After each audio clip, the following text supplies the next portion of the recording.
edition of Chargers Unleashed. Jake Hefner and Dan Wolkenstein here with you from the LAFB Network. Today's show, of course, being brought to you by BetOnline, Aura, AG1, Mint Mobile, and Rock Solid Sports Memorabilia. If this is your first time tuning into the show, make sure to hit that like and subscribe button on YouTube. You can also follow us on Facebook, Twitter, Instagram, Spotify, and Apple Podcasts. Dan Wolkenstein. Week one of the NFL season officially just a few short days away.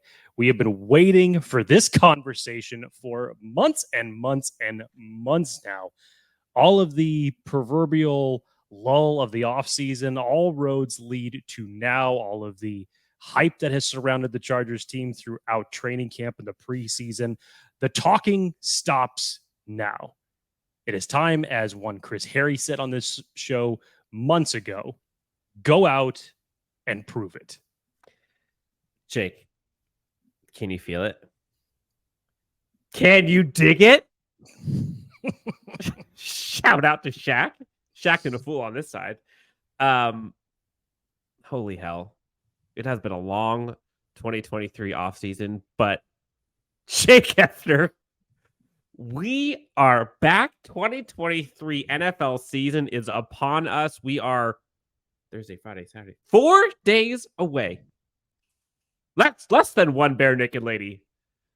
4 days from Chargers week 1 versus Miami. Football is back. And I cannot be more excited, more hyped. I woke up this morning and I had the realization, wow, football's back. Viewers, listeners, football is back, baby. You know, I saw it when you put that tweet out. And at first, while I agree with you, I almost thought to myself, I'm like, why did it take Dan this long? You know, because we've obviously had the little bit of a bye week from the preseason, not having the 4th preseason game. So you had all of last week to figure it out.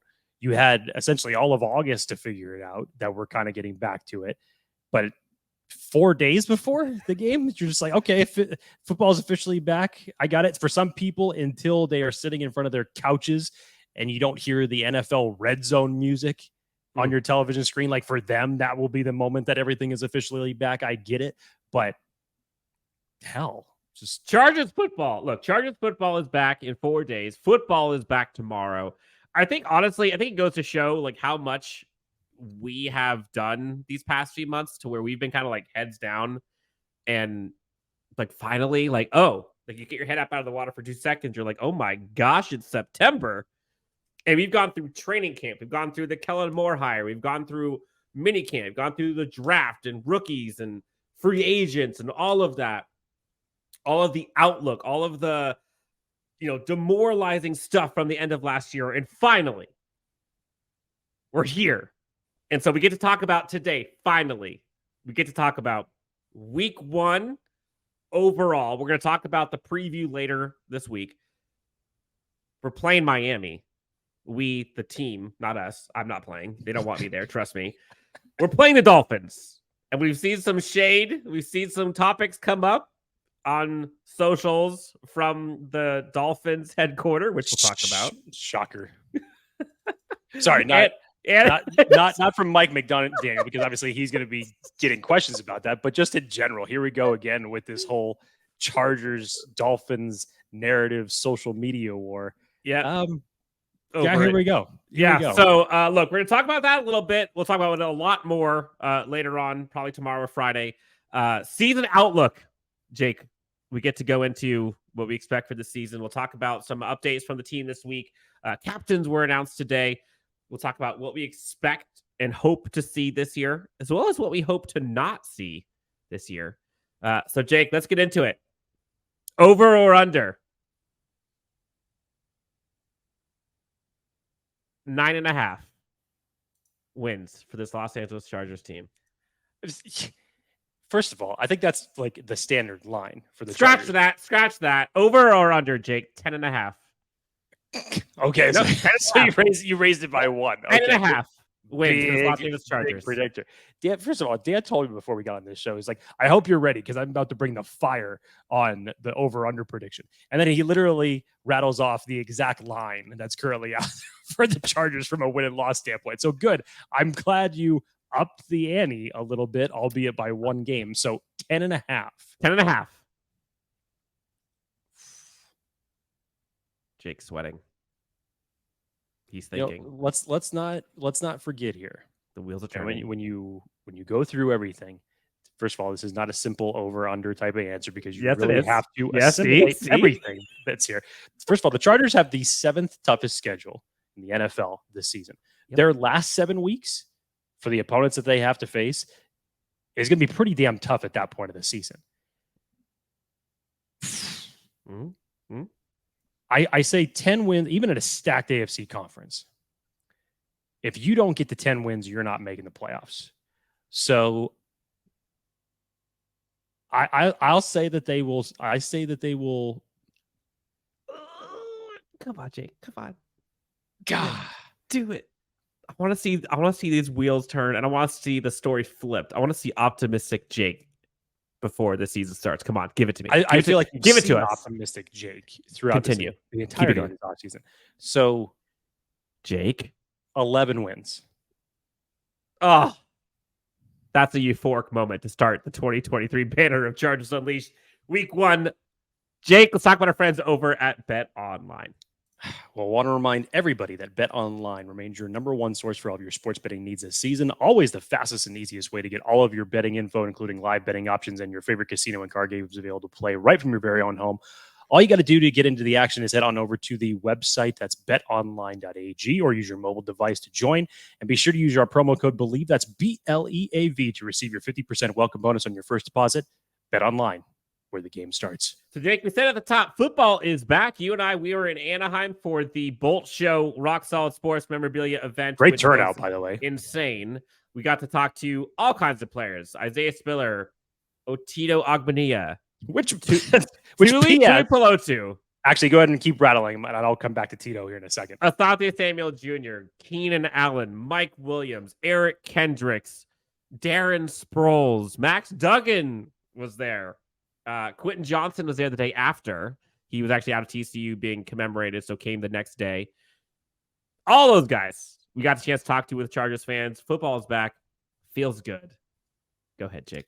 If you were listening to our live stream at the point when Tito was in the room for the signing event, that's great. Dan Wolkenstein decided to basically shoot his shot and see what stuck to the wall. And as Tito was literally walking out of the building, literally walked right behind us out the door this direction. As he was out the door, Dan Wolkenstein stands up with his microphone and he says, "Hey, so we'll see you week 5, right?" And Tito basically just like pointed at him and said, "Hey," it's like it did everything.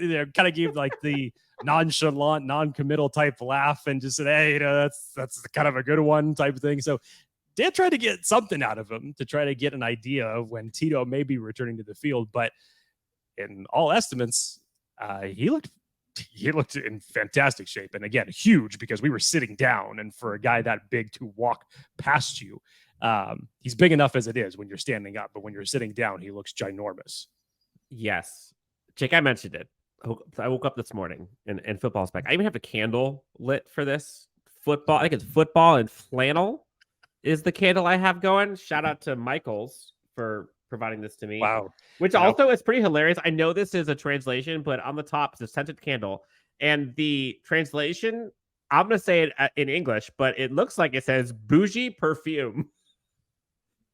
I know it's translated for scented candle, but look, it literally says bougie perfume. Get to learn so many things about one Dan Wolkenstein on this show outside of football knowledge. He's plugging Michaels.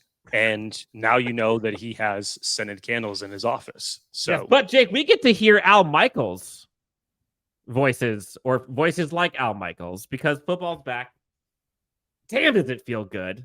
So you said over 10.5. Let's get right off the jump. Let's get to season predictions. Here we go. We're doing it starting off. I knew there was a reason why Dan Wolkenstein was happy about this show, because now he gets to try to peel the onion back painfully from me. And he knows that I absolutely hate predicting these type of things, especially when we haven't even played a game yet. We are kicking this off. Season predictions. Jake, I said right off the top, very easy. Somebody asked me today, season prediction, 11-6. Book it. I'm going 11-6. They're going to be one game better than last year. They're going to be. It's going to be a tougher schedule for sure, but this team is better, and there's a lot going for it, which I'm sure we'll get to here as we get to kind of the outlook, what we hope to expect to see this season. 11 wins, considering the teams they're up against, considering the division they're in. I think that's a monumentous win. And if they can get to 11, I think they're challenging for the AFC West. Well, I'll go a little bit deeper into why I was bullish on the 11th, or the 11 wins, excuse me. Number one, I don't believe 9 wins gets you to the playoffs. You get 10 wins, even in a stacked AFC conference, you may lose to a tiebreaker. I think if you want to guarantee your ride to the playoffs, whether you're still playing in the wild card or divisional round or whatever it is in terms of seeding goes, I think you have to get to 11. I think you have to get to 11 in order to feel comfortable that you make the playoffs, because 11 could get you a home game. I don't know about that. I don't know about that. Not in this conference. I'm not so sure about that. But 11 definitely gets you in the playoffs. 10, depending on how other teams, you may have to deal with a tiebreaker, which is why these AFC conference games are so critical. The only thing I may disagree with you on is 9 could get in, only because the whole AFC is going to be beating up on each other all season. And so, as much as you want to say the Chargers have a bad schedule in terms of strength schedule and toughness, like, so do a bunch of other teams. Sure. So 9 could get in. Do you want to leave it to that? No. We saw what happened 2 years ago when it was left to that, and they were the odd man out. So 11-6. What say you? 11? That's what I said. So 11 wins, which we're, would then we're mathematically leave 6 losses. All right, we're in lockstep, 11-6. Wow. What world are we living in where Jake Hefner is optimistic with 11? We've come a long way from 4 years ago. When getting to 7 was like pulling teeth. Now, hang on a second. I say this with more, I don't want to call it optimism, but more of kind of a do or die mentality. Because from everything that we have talked about with Brandon Staley this offseason, with as much as we know that he's on the hot seat, as much as a lot of people know what's at stake for him with Justin Herbert going into his 4th year, now the fact that you have Kellen Moore as part of this team, and the way that you exited the playoffs last year, you have to deliver. You absolutely have to deliver both offensively and defensively to make this work. So I don't think that there's any question that if you want to make the playoffs and make a playoff run in this AFC conference, when again, we're not talking about the NFC, which is going to be a completely different story in terms of who's going to be able to get in record-wise. But if you're able to get in, not only do you have to win these AFC conference games, but you have to put forth a much better record than you have in recent memory in your own division. Yeah. Division games obviously is the first step towards making the playoffs if you win those. But as competitive as the Chargers and the Chiefs are, and the unfortunate record that the Chargers have had against the Chiefs over the last several years is not the best. So you need to make a push on that. And last year you split with Oakland. Last year you split with Denver. Lost 2 against Kansas City. You have to do better than that to guarantee your place in the playoffs. And you're going to have to do so behind your team captains that were released today. News on the Chargers front. Team captains: Keenan Allen, no shocker. Austin Eckler, we'll talk about. Josh Harris, special teams ace. Justin Herbert, obviously. Derwin James, obviously. Sebastian Joseph Day, saw it last year as well. Corey Linsley, Khalil Mack, and Eric Kendricks. Jake, the one name that's not there that I find intriguing just looking at this now is Joey Bosa. And Khalil Mack being there. Now, I'm not making a big deal out of it, but I just find that interesting with how much money he's getting paid by the team, how long he's been. He's been drafted by the team. Khalil Mack, a captain. And also Eric Kendricks, year 1, already a captain. And Austin Eckler, we talked about kind of the, I'm going to call it drama of the offseason. Still a captain. Thoughts on the overall list?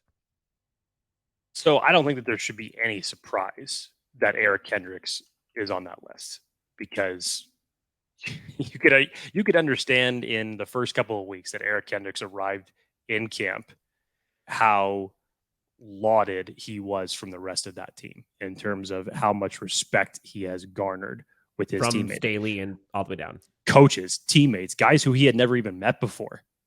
And the impact that he has seemingly already had on some of the guys that surround him at his own position. Mm-hmm. This should surprise absolutely nobody. So it's great to see that, obviously, but it really shouldn't surprise anybody at the end of the day. The Joey Bosa thing, I don't know, Dan. I don't make a big deal about it either. I don't know if it's a big deal. It's more just like interesting. Right. Veteran of the team, been around for a long time, and he's not one of them. I mean, again, I don't really make a big deal about it. When I looked at the list, I thought to myself, like, okay, those are good. In terms honestly, of the only deal I make of it is the fact that Khalil Mack is in and not Joey Bosa. Like, of the edge group, they picked Mack. Sure. That was it. Any other names that you think? No, everything looked pretty solid.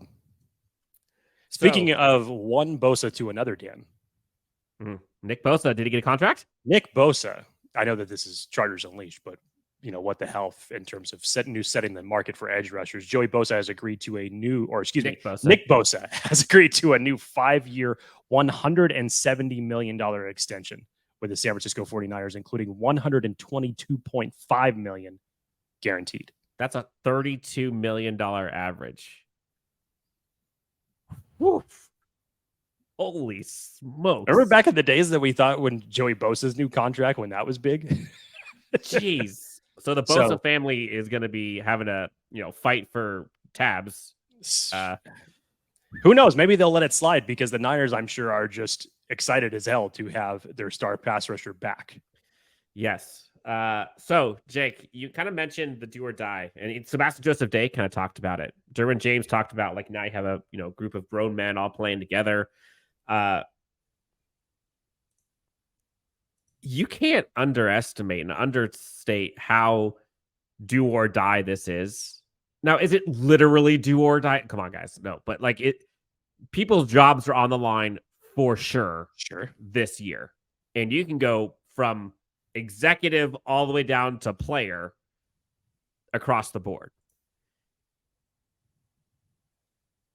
The team showcased by the social part of the team, they keep receipts. And if they want to talk about it or not, they do. The social team of the Chargers absolutely talks about it. Brandon Staley, you're not going to hear anything. Kellen Moore, you're not going to hear anything. Tom Telesco, you're not going to hear anything. Derwin, you might hear a little bit. Some of the players you will, but most of them you won't.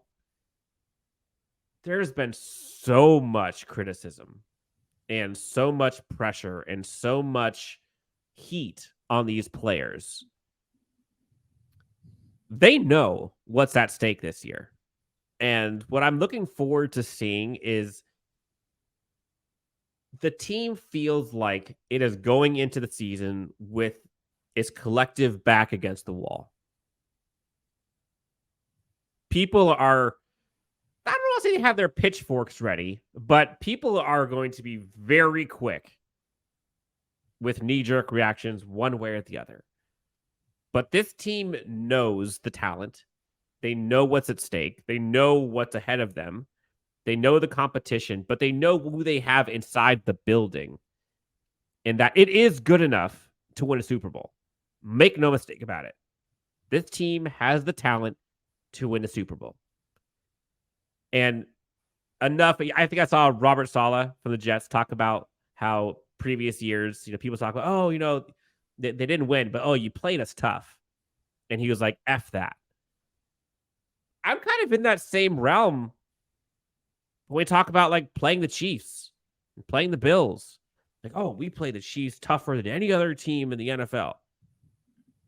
Who cares? Still lost. And I'm sure that's what a lot of other people say. Is it true? Sure. But it doesn't matter. This is the year that all of those like fluffy things that make people try to feel better about themselves after a loss or whatever, out the window. None of that matters.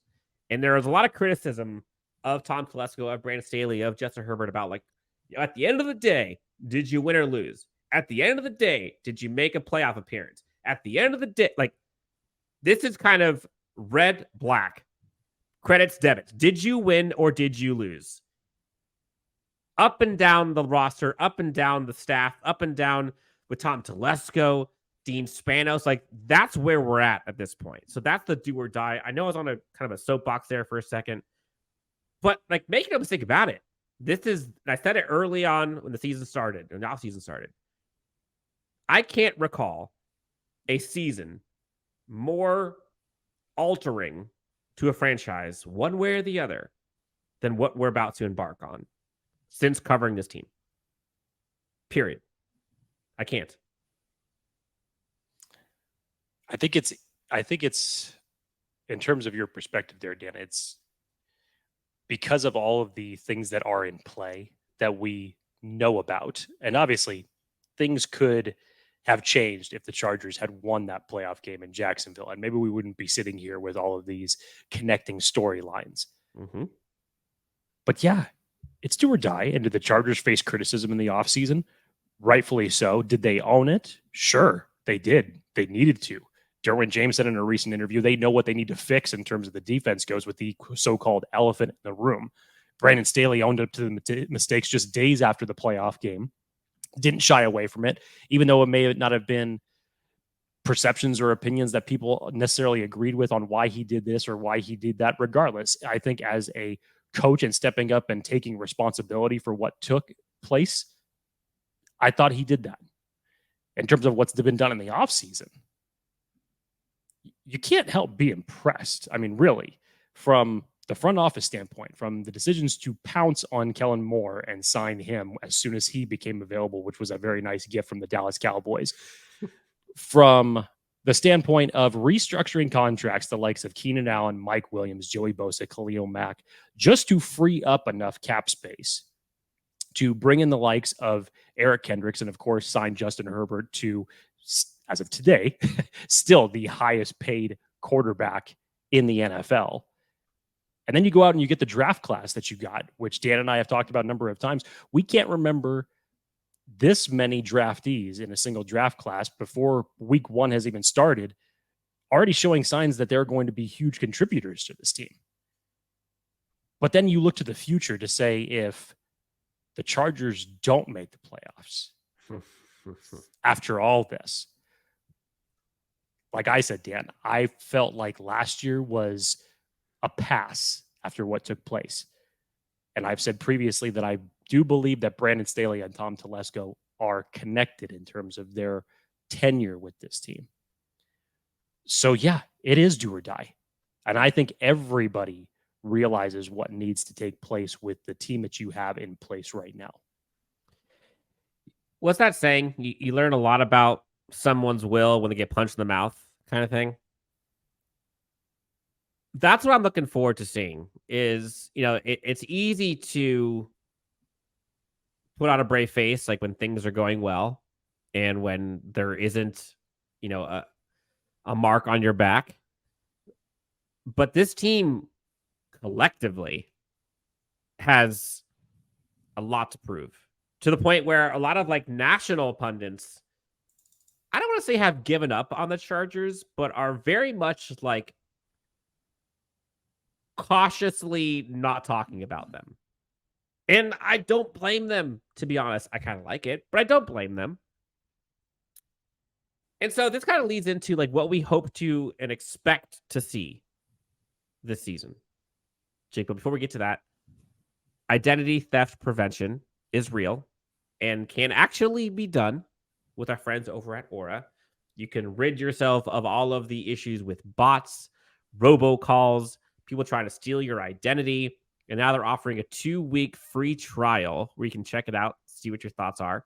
Let's talk about our friends over at Aura before we get to what we expect and hope to see and not to see from this Chargers team in 2023. Have you ever Googled yourself and were shocked to see your personal information exposed on one of those public listing sites? Data brokers are making a fortune selling your information to robocallers, spammers, and others who want to learn more about you, like where you live. We've been trying to reach you concerning your car's extended warranty. That's why I'm excited to tell you about today's sponsor, Aura. Aura can identify data brokers exposing your info and submit opt-out requests on your behalf. And brokers everywhere are legally required to remove your info if you ask them to, but they make it super hard to do. So let Aura handle that for you. You could try Aura for up to 2 weeks using this link that we're going to put up here on the screen. Aura also does so much more to protect you and your family from online threats that you cannot see. So make sure to check out aura.com/Chargers Unleashed to get a 14-day free trial and see if your personal information has been leaked online. All right, Jake, you got us going with the optimistic side of you. Let's kick this thing back to the pessimist in you. Oh, it just feels natural. Here we Let's go. What should we better not see in 2023 from the Los Angeles Chargers? We talked about what we expect to see. We're going to start this thing off. If we freaking see blank, you're going to see Jake lose a gasket. I think blow a gasket. I think this is very easy. You have to obviously improve the run defense, which is going to improve a number of things as it relates to your overall core defensively. It's more so being able to win in the trenches on both sides of the ball. But Dan, I said it after the season was over, as it led up to minicamp OTAs. If I was Derek Ansley, and it sounds like obviously everybody has answered this to an extent, and you can already hear the frustration of the players by it. You've heard it from Chris Rump here on this show. You've heard of it from Bassin Joseph Day. You've heard it from Derwin James. You've heard it from Joey Bosa. I would have been running every single 40-yard run that the Chargers gave up last year on a damn loop. I would have made them go to sleep with their iPads with that film on tape, personally, just to get them to understand how volatile and how backbreaking that facet of their defense was that cost them in a number of occasions last year.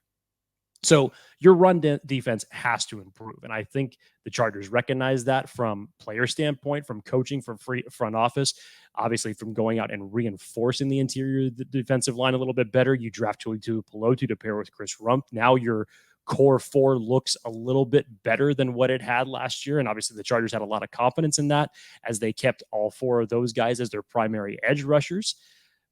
Dan, that's number one. It has to improve on that.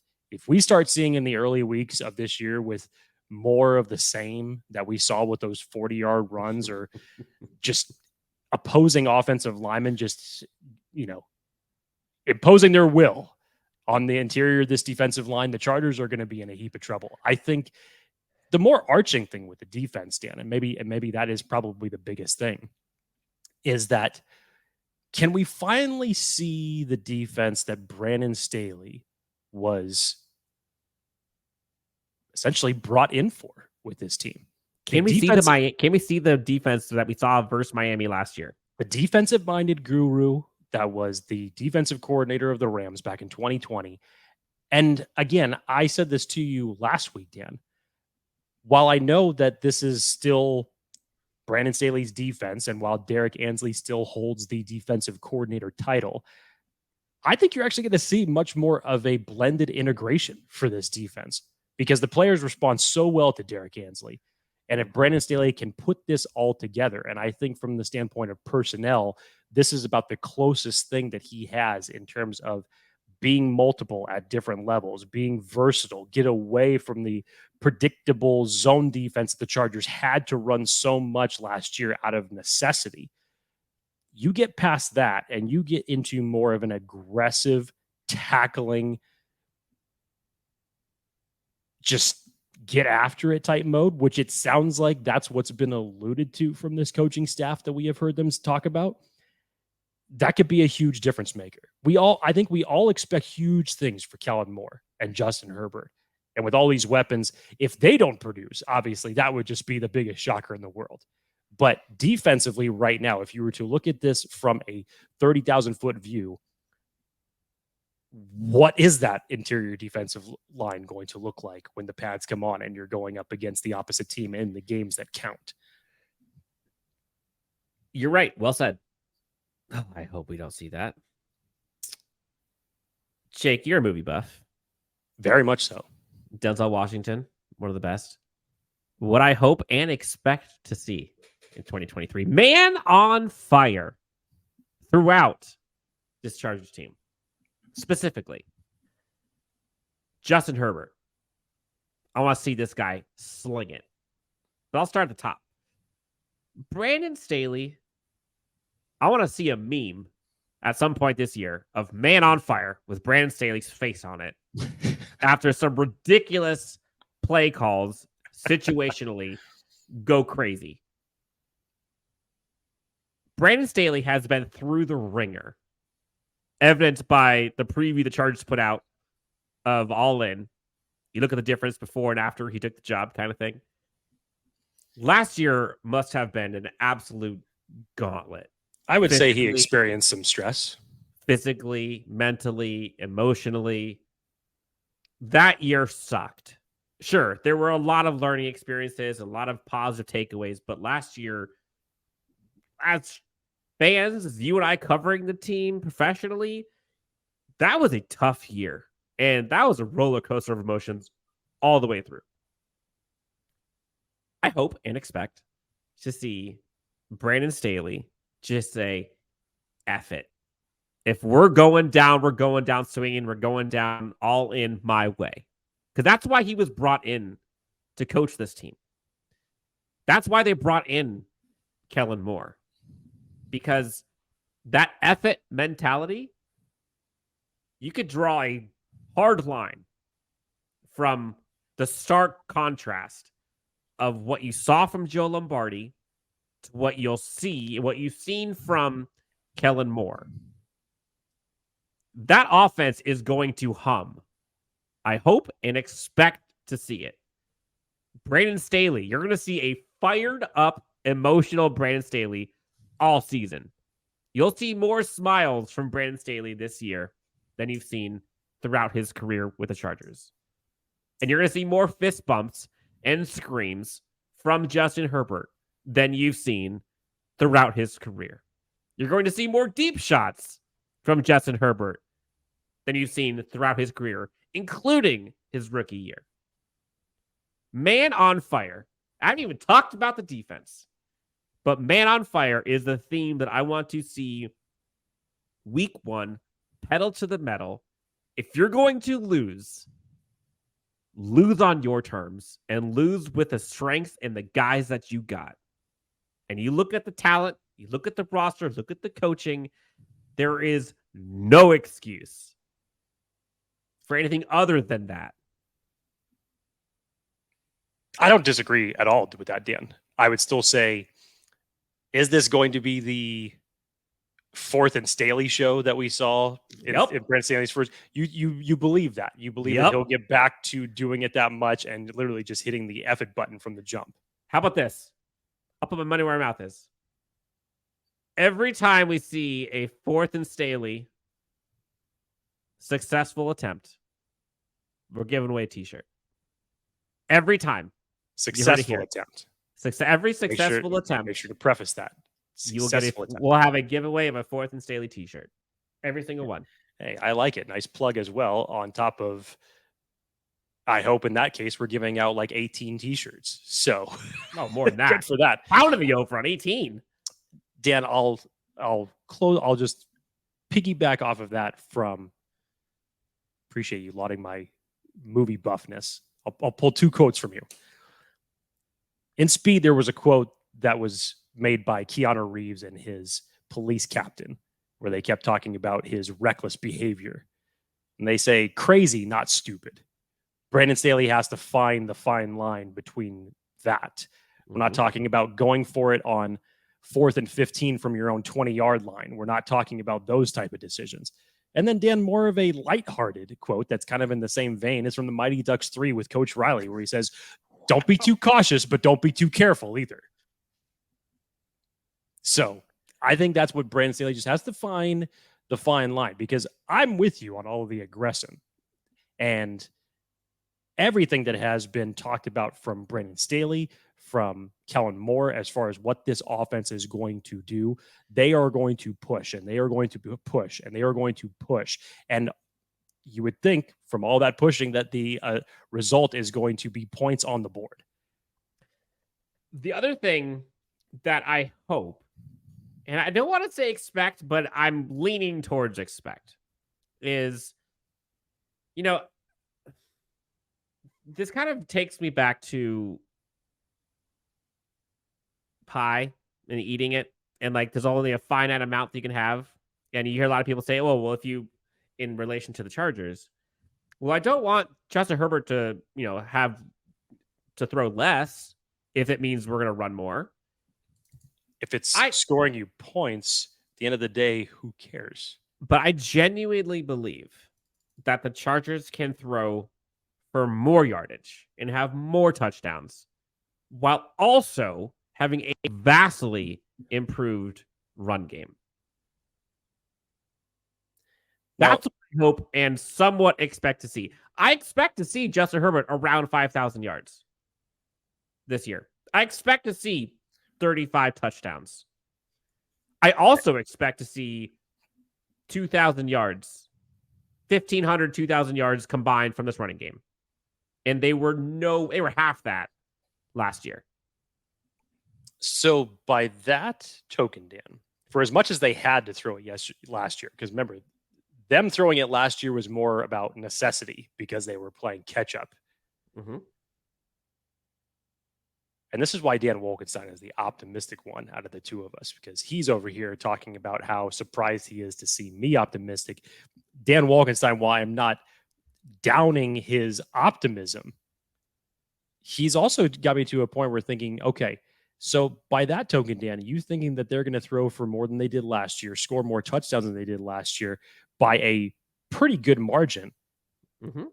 I would then have to assume that some of these games you probably have the Chargers winning by at least 17 points. Either winning by 17 or it being a shootout with a lot of points being scored. Yeah, absolutely. Okay. I just wanted to kind of get a rough estimate because it was hard for the Chargers to come by wins last year, let alone ones that were blowouts. It had been a long time since we had seen a game like the Chargers versus the Rams last year. So, hey, if that ends up coming to fruition, I'm all for it. I know the entire Chargers fan base, I'm sure, would love to see something like that where it doesn't come down to the last 10 seconds of the fourth quarter just to figure out if the Chargers are going to win a damn football game. Wouldn't that be nice? Jake, last year, for example, the Chargers ranked, let me pull this up, I'm trying to do this live. Chargers were third most in passing yards in the NFL. Just over 45, almost 4,600 yards, only behind the Chiefs and the Bucks. In total yards, they were 10th. They were 8th at 6,100 yards. That's 900 yards less than the Chiefs. In rushing, third worst. And they had 1,500 yards combined by everybody. Again, at least 2,000 yards can be had on the ground, and they could increase their passing game. Nope, that is not hard to do. That should be done. The Chiefs, they don't even have a running back, and they had more running back. They had more rushing yards than you did. Explain that to me. So yeah, hope, expect, kind of blurring the two lines. That's what I'm looking for. I think I was more questioning it, Dan, because me personally, I think that I believe that the Chargers offense is going to be a little bit more balanced, and not that that's a bad thing by any means. But I think that the Chargers run game is going to be able to be much more productive than it was last year. And because of that, if the Chargers have to lean on the run game to drown the clock out because it's being productive, then why the hell would you shy away from what's working? A line that I have uttered many, many times on this show when it has come to the Chargers and regular season play. I would love to see, we talked about it on Saturday. I'd love to see a game much like the first game of the season 2 years ago when the Chargers were playing the Commanders. 7.5 minutes left on the clock, and the Chargers leaned on the run game, and the Commanders never got the ball back. I would love to see games like that. I really would.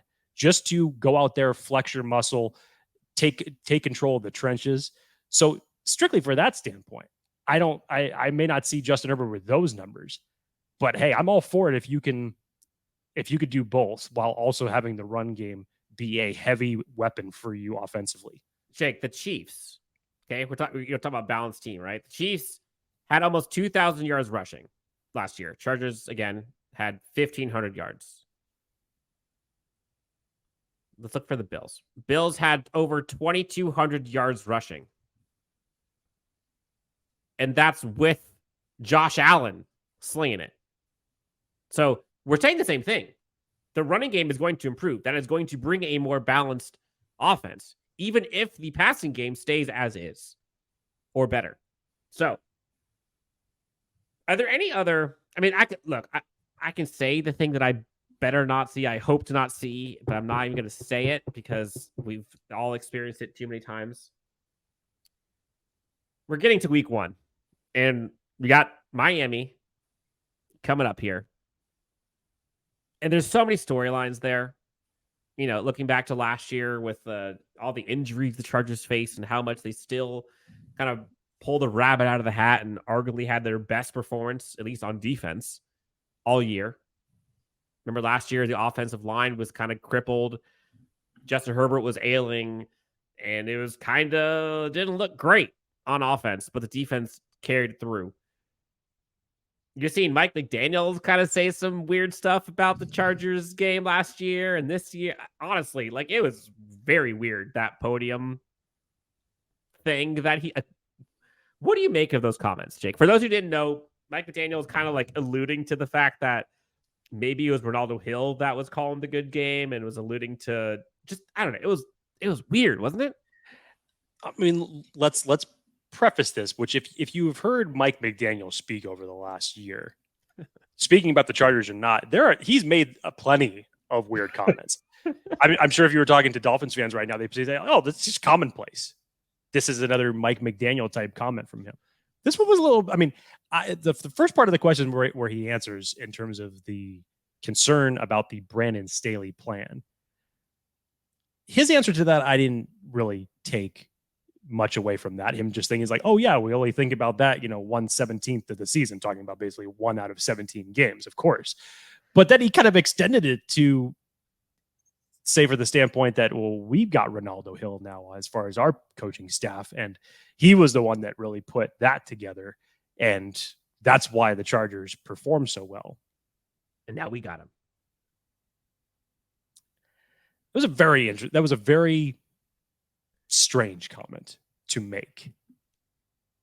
I mean, I get it. You want to fight for your guys, and you got them on a team. Hey, which is totally fine. That's just an interesting way to flex muscle like that. It's a bulletin board material for sure. Before a game. And I personally am I'm more worried about the Vic Fangio connection, because Vic Fangio and Brandon Staley know each other very, very well. So yeah, is it a little bit of an advantage to kind of have someone who was part of this defensive coaching staff that we had last year that now you have this year? Yes, it is. But I definitely thought that was just a weird way for him to present it. You see all these coaches apparently just not pulling any words with each other anymore. You have the whole Sean Payton, Nathaniel Hackett thing that goes on with Robert Saleh mixed in the middle now. And now this, it's more subtle, but now you got some coaches that are just really, not pulling any punches and not really giving a crap anymore. Like, all it does is just it fuels the fire, as if there was any more fire that needed to be fueled for this game coming up. And it's just another storyline to watch, because both of these teams are going to be completely different from when they saw each other last year, both from a personnel standpoint, from a scheme standpoint, how they're going to attack. I'm sure both teams are going to put up their points, and it's going to be high scoring affair. It may actually be the best game of the NFL week to watch in terms of fireworks. We'll see. I don't disagree, but you're right. I think fire has been fueled, especially between these two fan bases and these two teams. I love that this is week 1, and the Chargers and Dolphins both have had all offseason to kind of prep for this one. What gets me jazzed is the Chargers got their guys back. Like, we don't know about Deion Henley. I think I saw news today that he was not practicing out there today. Popper reported he's still not on the field right now as it relates to practice, still ailing from his hamstring injury, which is not ideal. We don't know about the JC Jackson. So I don't want to call it saga, but the updates. So we don't know if he's going to be playing. I think we saw him off the side practicing today.